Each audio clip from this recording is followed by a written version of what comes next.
Assalamualaikum warahmatullahi wabarakatuh. Perkenalkan, nama saya Halim Perdana Kusuma dan rekan-rekan saya Habibur Rahman Yusra, Aditya Rizky Trinanda, Sukma Dewi, Asyifaur Rahma, Gibran Ramadan, dan guru pembimbing kami yaitu Bu Mahyori Kurnia.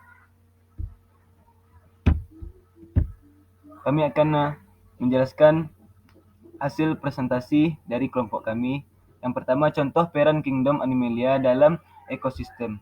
Kingdom Animalia terdiri dari hewan dan manusia. Peran Kingdom Animalia sebagai makanan, bisnis peternakan, ternak kerja, membantu pekerjaan manusia, edukasi dan penelitian hewan percobaan. Yang kedua, memanfaatkan Kingdom Animalia yang dapat dirasakan manusia. 1. Sumber bahan makanan misalnya cumi-cumi, udang, daging sapi, membantu pekerjaan manusia, misalnya kerbau dapat digunakan untuk membantu membajak sawah. 3.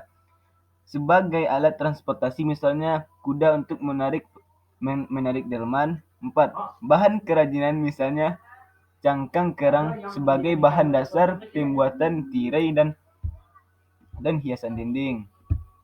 Yang ketiga, satuan organisme kehidupan dalam ekosistem. Dalam ekosistem terdapat satuan makhluk hidup, individu, populasi, komunitas, biosfer yang merupakan satuan makhluk hidup dalam suatu ekosistem. Yang keempat adalah keterkaitan antara faktor biotik, abiotik, dan ekosistem. Amang.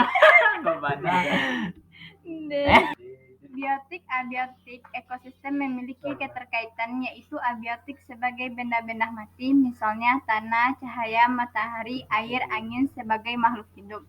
Misalnya tumbuhan, hewan, mikroorganisme, dan manusia. Ekosistem sebagai tempat terjadi interaksi antara makhluk hidup dan lingkungannya.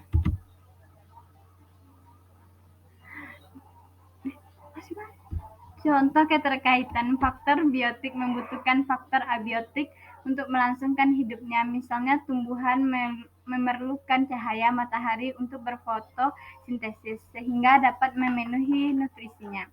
Komponen abiotik dalam suatu ekosistem dapat mengaruhi komponen biotik karena makhluk yang ada pada ekosistem bergantung kepada komponen abiotik. Contohnya adalah ikan yang terdapat pada ekosistem bergantung kepada kualitas air yang terdapat pada ekosistem tersebut. Daur ulang biogeokimia merupakan perpindahan unsur-unsur kimia melalui makhluk hidup dan lingkungan abiotik berupa tanah dan air. Macam-macam daur biokimia terdiri dari daur air, daur fosfor, daur sulfur, daur nitrogen, dan daur karbon.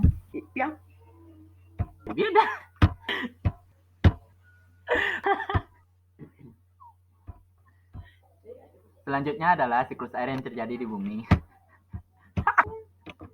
Terjadi dalam tahap yang berbeda, yaitu 1.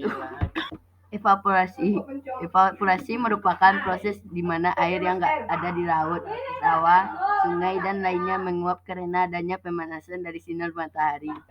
2. Transpirasi. Transpirasi merupakan penguapan air yang terjadi pada tumbuhan. 3. Penguapan. Penguapan merupakan uap air dari proses evaporasi dan transpirasi akan berubah menjadi awan. Awan-awan ini akan berubah. 4. Kondensasi. Kondensasi merupakan awan yang semakin tinggi, maka suhunya akan semakin tinggi. 5. Presipirasi. Presipirasi merupakan titik-titik air yang jatuh ke bumi, disebut dengan hujan. 6. Infiltrasi. Infiltrasi merupakan peristiwa atau proses masuknya air ke dalam tanah. Interaksi. Interaksi adalah suatu jenis tindakan yang terjadi dua atau lebih objek mempengaruhi atau memiliki efek satu sama lain. Ide efek dua arah ini penting dalam konsep interaksi sebagai lawan dari hubungan satu arah. Apa yang dimaksud dengan Selanjutnya adalah interaksi. Interaksi adalah satu jenis tindakan yang terjadi dua atau lebih. Selanjutnya adalah tingkatan-tingkatan trofik dalam ekosistem. Tingkat pertama yaitu tumbuhan atau produsen. Tingkat kedua adalah hewan yang memakan seperti herbivora. Hewan yang memangsa hewan herbivora atau karnivora tingkat menengah adalah tingkat 3. Tingkat 4 adalah hewan yang memangsa hewan karnivora lainnya. Tingkat yang terakhir adalah hewan yang ada di puncak rantai makanan atau predator puncak.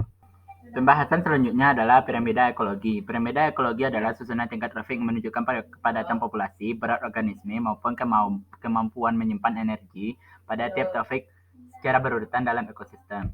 Piramida ekologi memiliki beberapa jenis, yaitu piramida jumlah adalah piramida yang menunjukkan jumlah organisme dalam tiap tingkatan.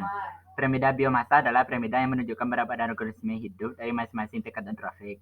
Piramida energi adalah piramida yang menunjukkan jumlah energi setiap tingkatan trofik. Yang terakhir adalah siklus biogeokimia yang terjadi di bumi. Siklus biogeokimia atau siklus organik-anorganik adalah siklus unsur-unsur atau senyawa kimia yang mengalir dari komponen abiotik ke komponen biotik dan kembali lagi ke komponen abiotik. Sekian dari presentasi kami. Assalamualaikum warahmatullahi wabarakatuh.